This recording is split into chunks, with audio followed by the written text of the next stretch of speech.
Hello everybody, and how are you doing? Welcome back to the channel. Thank you so much for clicking. Thank you so much for the love on the last video on narcissism. I know that's an interesting topic, and if you've not watched that video, please go and check out that video. I will also link it somewhere, maybe at the end of this video. Please make sure you subscribe and comment down below and like this video and share. We want to get to 500 subscribers at the end of this year. Today we are going to talk about how to develop a mind of steel, baby. Mental strength. Yeah, now if there's one thing that has held me together is my mental strength. Was I always like this? No, child. It's something that I have developed, and through the years, I would say also through the experiences that I've had. I have had bouts of depression, I've had suicidal ideation, I've been through most of those. I would say most of them were triggered by decisions made, like getting married at 21. Jeez. Or was I 22? And having my first child at 21, married, wife of somebody. By 22 I had 2 kids, or was it 23, girl? I don't know. Having kids back to back, being in an abusive marriage, unsupportive partner, like moving from place to place, no stability, moving houses. I think I have lived when I was in Uganda, I think I lived in like 8 houses. So there was a lot of turmoil and no that feeling of not having your feet planted somewhere and you have no control. Horrible. So I can describe my life or this relationship like being on a train with tinted windows and not knowing where the destination is. So there's a feeling of insecurity, feeling lost, feeling like I was not grounded, feeling extremely anxious, like I didn't know what the future held. And I was just in a roller coaster. And when I observe myself right now, I can see some aspects of how I live even now. Like, I usually don't have the motivation to decorate a home because I always have this transitional mindset that maybe I'm gonna go somewhere else. Like, I just never settle down. It's something I'm really working on, to just have that feeling of security. Like, I'm always bags packed, ready to go. And so I'll tell you a short story of how I got out of depression.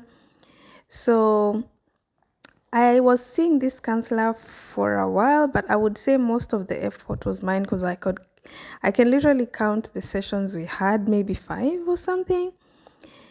And this counselor was gotten by my ex because he was, although he was the trigger and the cause of the issues, he was also the one to get me help. Now those are the things. Yeah, he had driven me so crazy that I needed to go to an asylum and anyway. So that's a story for another day. This lady, we had several sessions with her. Some of them were helpful and some of them weren't.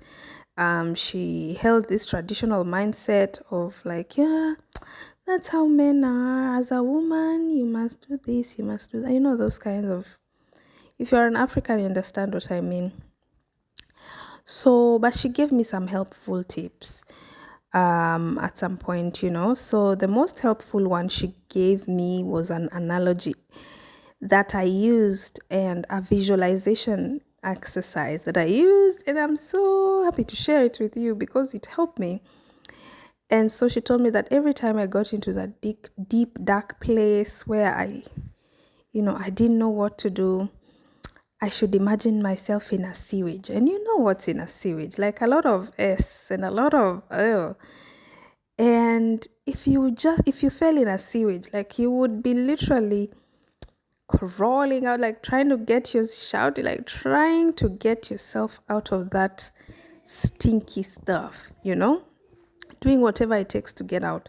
So I used that visualization tool whenever I'll get triggered. There are so many triggers in my life. He was also having an affair right in my face, and I never got validation for all those things while I was going through them because I had no proof. I was told I was the problem anyway. So I was just taking it. And this person that they were having an affair with was also in our home every day. So they sort of ganged up on me, and I was the problem.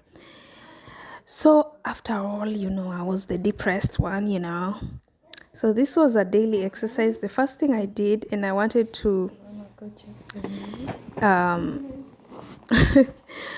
to prove to myself that I had power and potential. So I would visualize myself getting out of this dark place and doing these great things. So at some point, I started looking at, okay, what can I do to prove that I'm not dumb? So I started the rag mats, these mats that you make with yarn. I got a trainer from Kenya to come to Uganda, and I made quite some cash from that. And that boosted my morale, I'm not going to lie, because when you have a negative voice in your life and then you do something and it just reminds you, like, girl, like, you're not that dumb. Yeah, then I started being active online. I joined a church of my choosing where I felt comfortable. And I somehow started coming out of that deep, dark hole because I was also getting support. Although it wasn't met with so much enthusiasm, going to a church with Kenyan pastors and all that, when someone is abusing you, they don't want you around people who can empower you or show you the light. They only want you to be around bootlickers, people who like them, their friends, no one who is interested in your well-being. So the first thing to develop a mind of steel is to deal with your mental health challenges. However is most empowering to you. I never medicated, but it was a very long and painful road. And clearly the trigger was there. And anyone in my position, like, duh, you would have just look at the lifestyle and the things I was going through. That would drive anyone into depression. So it got better when I started, having a community, putting my foot down and change the living arrangement so that I didn't have to witness the BS on a daily. They could do whatever they wanted, but pretty much away from me. And I got pregnant, so this one really gave me a push to, like, okay, I have to do better for this child. Like, I have to get out of this depression and all that. I just wasn't in a position to leave this relationship. So I was ready for the punishment. And the punishment was mainly financial when I stood up for myself. So that was the biggest tool for control. And my daughter, I believe she brought a light and brought a lot of strength my way. So I started working, even though the pay was little peanuts. I moved houses and got away from this environment. I got into empowering cycles, joined communities, got good friends. And the third thing is to do an honest life evaluation and accept the outcome, accept where you are, so that you can start from somewhere. This self-evaluation is what helped me realize I was in an abusive and narcissistic environment, which at that point I couldn't come out of. I was pregnant, needed to just focus on having this child. I wasn't planned, happened. When you're in a narcissistic relationship, there are these champagne moments like birthdays, give. They love bomb you, then they tomorrow they hate you, then the next, it's just a cycle. Anyway, so this self-evaluation helped me to realize that I was in an abusive narcissistic cycle and I needed to take some measures, which included erecting mental barriers to protect myself from the depression that I had had before. I had to erect mental barriers. And I decided that I would also be a narcissist back. After all, I had learned from the best. So story time, I used to be quite a nice one, but lol, the thing is, you cannot outshine a narcissist. You cannot be something that you're not. These people never get tired. That's their way of life. So if you're not a narcissist and you're trying to be a narcissist, that's just useless and pointless. Yeah, the only thing you can do is to take measures to protect yourself. And because they are quite predictable, at some point you will just know, oh, you know what? You don't take things so personally anymore, and you don't get reeled into the drama. They always want an emotional reaction from you. They do things to trigger you so that you can react, so that the attention can leave from their actions to your reaction. So it's just a cycle like that. Number 4 is to embrace the down dark times by looking at the teachable moments, laughing at yourself. Like, I laugh at myself a lot, and I am shameless. I just shame my own self. So no one can tell me, about me. I admit my mistakes, and I embrace the shadow. I mean, you hear me. Number 5, which is the last and not least, is to read and look for helpful resources that keep your mind satisfied. Another one that really helped me is to learn emotional regulation. As I said, narcs will always try to constantly trigger you so that they have something to blame you for, so that they can justify their bad decisions, like the affairs and the stuffs I've mentioned earlier. They have to always create a situation that will get you to react in an explosive way. And then they get to place themselves as the victims. And then now their actions are justifiable, like, yeah, because you reacted like this, that's why I did this. So I learned regulation, and I could stonewall them, and I could use other ways of venting. I also developed some mindful practices like journaling. I actually created my YouTube around that time to just help me have a visual journey as well, and expand my support system, which is you guys. Yeah. Training your mind is like developing a muscle. It takes effort, time, and a strong will. And yeah, so take heart. Let's continue building that mind of steel.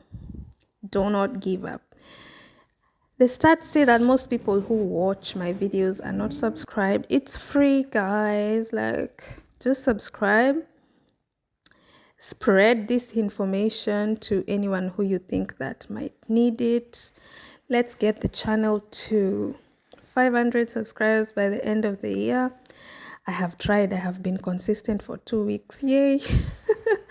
We have to celebrate all the small wins. Anyway, I wish you all the best as you build your mental strength. You never know what life is about to throw you. Of course, we always expect the best, but we don't know what's life gonna throw to us. So we must always be ready, stay prepared. Okay? That's the plan. Okay, I love you all. I wish you all an awesome time. And if you wanna be notified, remember to, press that bell so that every time I upload, you will get notified. Don't forget to subscribe and comment. I'm gonna say that until we reach 500 subs by the end of the year. That's the goal. Anyway, wishing you all the best. Toodoops, and thank you for listening to my stories. Give me ideas of also what you would like to hear and what you would like to know, so that I can know what kind of content is actually helpful.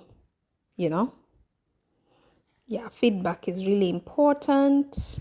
You can leave the feedback on any of my socials, on Facebook, Instagram, or even down here on the comment section. That kind of engagement really, really pushes the videos. Yeah, wish you all the best. Bye-bye.